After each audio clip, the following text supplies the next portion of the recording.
Welcome to our channel. నేను రమా రావి. Last time ఒక వీడియో చేశామండి మనం. అంటే షాపోహాలిక్గా ఉండకండి, బజార్ వెళ్ళి సామాన్లు అవి ఇవి కొనుక్కొచ్చేయకండి అని. అయితే ఆ వీడియోలో దానికి వచ్చిన కామెంట్స్లో చాలామంది మీరు మానేయడానికి చిట్కాలు ఏం చెప్పలేదండి అని అడిగారు. నాకు పర్సనల్గా కూడా కొన్ని ఫోన్స్ వచ్చినాయి, షాపింగ్ మానేయాలంటే ఏం చేయాలి అని. అయితే సరదాగా ఏవో ఒకళ్ళిద్దరికి నేను సమాధానం చెప్పాను, కానీ ఒక చిన్న వీడియో రిలీజ్ చేస్తే బాగుంటుంది అనిపించింది. మా వాళ్ళందరూ కూడా ఎంకరేజ్ చేశారు, వాళ్ళు కూడా మానేయాలనుకుంటున్నారనమాట షాపింగ్. సో ఎలా మానేయాలి షాపింగ్? మొదట first of all hand bag తీసుకెళ్ళటం మానేయండి.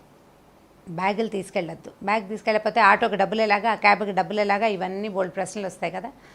భర్తలతో వెళ్ళేటప్పుడు, హస్బెండ్తో వెళ్ళేటప్పుడు మీ బ్యాగ్ తీసుకెళ్ళొద్దు. మొదటిది, మీ బ్యాగ్ తీసుకెళ్ళకూడదు. ఫ్రెండ్స్తో వెళ్ళేటప్పుడు కూడా నేను హ్యాండ్ బ్యాగ్ తేవట్లేదు, నువ్వు నీ మొత్తం బజార్ ఖర్చులన్నీ నీవే, నేనేం కొనుక్కోను అని మన హ్యాండ్ బ్యాగ్ వదిలేయటం. అప్పుడు కూడా 2 సార్లు బ్యాగ్ వదిలేసాం. మూడో విషయం, మనం విండో షాపింగ్ చేయాలనుకున్నాం అనుకోండి, ఆ రోజు క్యాబ్కి సరిపడా డబ్బుల్ని ఏ పేటీఎంలోనో దానికి పే చేసి పెట్టేసుకోవాలి.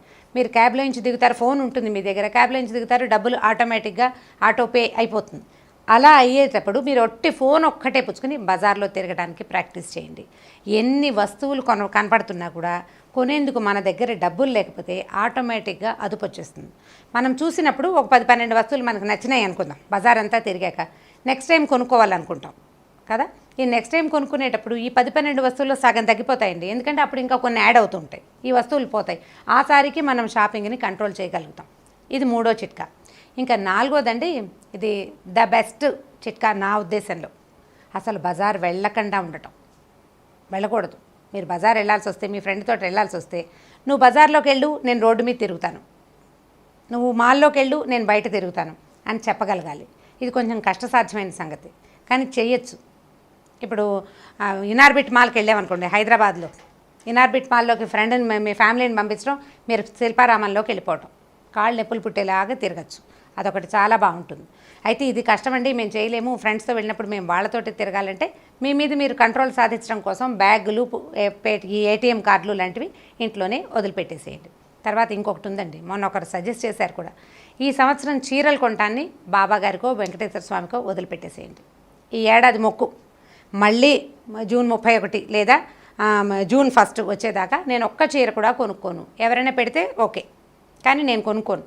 ఈ కొనుక్కోకపోవడం అనే ఉపవాసాన్ని మీరు ఏ దేవుడు మీకు ఇష్టం ఉంటే వాళ్ళకి అప్పచెప్పండి. సో భగవంతుడి కోసం మొక్కుగాను ఉంటుంది.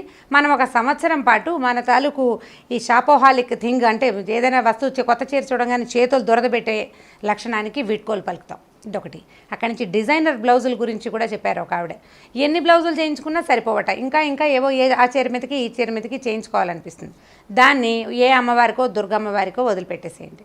ఇట్లా దేవుడి కోసం మొక్కుకుని కనుక మానేస్తే, నేను ప్లాస్టిక్ సామాన్లు ఒక సంవత్సరం పాటు కొన్నాను, ఆ తర్వాత మీకే కొనబుద్ధి కాదు. ప్లాస్టిక్ లేని జీవితం బాగుందని మీకు అర్థమవుతుంది. దాన్ని ఒక దేవుడికి, చీరలను ఒక దేవుడికి, తర్వాత ఇంట్లో సామాన్లు, కొంతమంది ఎప్పుడూ కర్టెన్లు, తర్వాత డోర్ మ్యాట్స్ కొంటూనే ఉంటారు. ఏటేళ్ల కాలం కర్టెన్లు కొనుక్కుంటుంటే పాత కర్టెన్లన్నీ ఎక్కడ పెడతాము? ఏం చేస్తున్నారో మరి వాళ్ళు మహానుభావులు, మనకు అర్థం కాదు అసలు. ఇప్పుడు అవి ఇంకో దేవుడికి, ఇట్లా ఒక్కొక్క వస్తువుని ఒక్కొక్క దేవుడికి చెప్తున్నాం. అంటే మనం ఏవేవి రెగ్యులర్గా హెచ్చుగా కొంటున్నామో వాటిని ఏదో ఒక దేవుడికి అప్పచెప్పండి ఈ ఏడాది. లేదా అన్నాళ్ళు నేను మానలేనండి అంటే ఒక 6 నెలలు, ఒక 3 నెలలు, ఒక నెల అట్లా మొక్కుకోండి. ఈ నెలంతా నేను షాపింగ్ చేయను, ఈ నెలంతా విండో షాపింగే చేస్తానని కూడా ఒక ఉపవాసాన్ని మనం పెట్టుకోవచ్చు.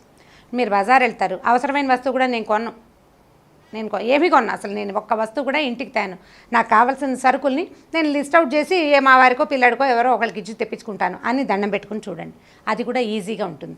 అంటే ఇది షాపోహాలిజంని మానుకోలేని వాళ్ళ కోసం అండి, మామూలు వాళ్ళ కోసం కాదు. మామూలుగా చాలామంది, అంటే ఒక 70% పీపుల్ లిస్ట్ అవుట్ చేసుకుని లిస్ట్ ప్రకారం సామాన్లు కొనుక్కుంటారు. తర్వాత ఏదైనా పచారీ షాపులో, అంటే మాల్స్లో సామాన్లు కొనటం కాకుండా ఇంటి దగ్గర ఉన్న షాపుల నుంచే సామాన్లు తెచ్చుకుంటారు. కొంత ఖర్చు కూడా కలిసి వస్తుంది. ఈ షాపోహాలిజం జనరల్గా ఎవరిలో ఉంటుందండి? ఏం చేయాలో తోచని వాళ్ళు మొట్టమొదట. తర్వాత చేతి నిండా డబ్బులు ఉంటాయి, ఏదైనా ఇంకా పెద్ద రకంవి చేయలేరు, షాపింగ్ అయితే చేసుకోవచ్చు, అలాంటి వాళ్ళు. మూడో వాళ్ళు మనసులో ఒక వ్యాక్యూమ్ ఉన్నవాళ్ళండి. వీళ్ళకి పాపం జీవితంలో ఏదో ఒక లోటు ఉంటుంది. హస్బెండ్స్ తోటి సరిగా కుదరకో, ఫ్యామిలీ బర్డెన్స్ ఎక్కువైపోయో, లేకపోతే ఇంట్లో సరైన వాతావరణం లేకో, సరైన ఫ్రెండ్షిప్స్ కుదరకో, షాపోహాలిజం ఏర్పడుతుంది. ఏదో ఒకటి కొంటూ ఉంటే ఒక రకమైన సాటిస్ఫాక్షన్ ఏర్పడుతుంది. దానికోసమని షాపింగ్ చేస్తారు. ఒకవేళ ఇలాంటి సమస్యలు కనుక ఉంటే వీటిని ఓవర్కమ్ చేయడానికి, అధిగమించడానికి ప్రయత్నం చేయండి. మనం ప్రతిసారి బ్యాగులు వదిలేసో దేవుళ్ళ పేర్లు చెప్పో మానేయక్కర్లేదండి. మన బుద్ధిని మనమే చిన్న రిపేర్ చేసుకుంటే సరిపోతుంది. నేను ఎందుకు కొంటున్నాను, దేనికోసం కొంటున్నాను, దీనివల్ల ఏం ఉపయోగం, ఈ ఖర్చు ఇక్కడ చేయకుండా ఇంకొక చోట నేను ఎందుకు చేయకూడదు అని మిమ్మల్ని మీరు సజావుగా ప్రశ్నించుకుంటే షాపోహాలిజం ఆటోమేటిక్గా పోతుందండి. బజార్ వెళ్తే ఏదో ఒకటి కొనాల్సిందేనన్న మనస్తత్వాన్ని పెంపొందించుకోకండి. ఒకవేళ అలా ఉంటే దాన్ని తగ్గించుకోవడానికి ట్రై చేయండి. ఫస్ట్ మిమ్మల్ని మీరు ప్రశ్నించుకోవటమే ఉత్తమమైన సాధనం. నేను చెప్పిన చిట్కాలన్నీ సరదాగా చెప్పినవేనండి, సీరియస్గా కాదు. నిజానికి సీరియస్గా చేయాల్సింది మనని మనం లోపల నుంచి తరిచి చూసుకోవటం.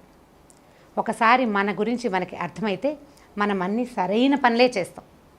ఉపయోగం లేని ఏ పనిని మనం చెయ్యం. సంస్కృతంలో ఒక మంచి సామెత ఉంది, చెప్తాను చూడండి. ప్రయోజనం అనుద్దిశ్య మందోపి న ప్రవర్తతే అని. ఏ ప్రయోజనం లేకుండా పిచ్చివాళ్ళు కూడా ప్రవర్తించరు. ప్రతిదానికి ఒక ప్రయోజనం ఖచ్చితంగా ఉండాల్సింది. మనం ప్రయోజనం లేని పని ఎందుకు చేస్తున్నాం, మనకేమైనా పిచ్చా అని ఒక క్వశ్చన్ కనుక వేసుకున్నామా, మొత్తం అన్ని ప్రయోజనకరమైన పనులు, ప్రయోజనకరమైన ఖర్చులే చేస్తాం మనం. అప్పుడు షాపోహాలిజం ఆటోమేటిక్గా పోతుంది. మాల్స్ అన్నీ ఖాళీ అయిపోతాయండి. అవసరమైన వాళ్ళే వెళ్తారు, లేని వాళ్ళు వెళ్ళరు. వెళ్తే కాసేపు అలా చూసి ఇలా వచ్చేస్తారు. అక్కడ ఏమి డబ్బులు పెద్దగా జమ అవ్వవు. ఇంకా ఊళ్ళల్లో మాల్స్ పెరగటం కూడా మానేస్తారు, పెంచలేరు, ఇంకా జనాలు కొనరు. కాబట్టి మనని మనం ప్రశ్నించుకుంటే సగం సమస్యలు తీరిపోతాయండి. అంతే. ఈ వీడియో కనుక మీకు నచ్చినట్లయితే లైక్ చేయండి, షేర్ చేయండి. మరిన్ని వీడియోస్ కోసం సుమన్ టీవీ లైవ్కి సబ్స్క్రైబ్ చేసుకోండి.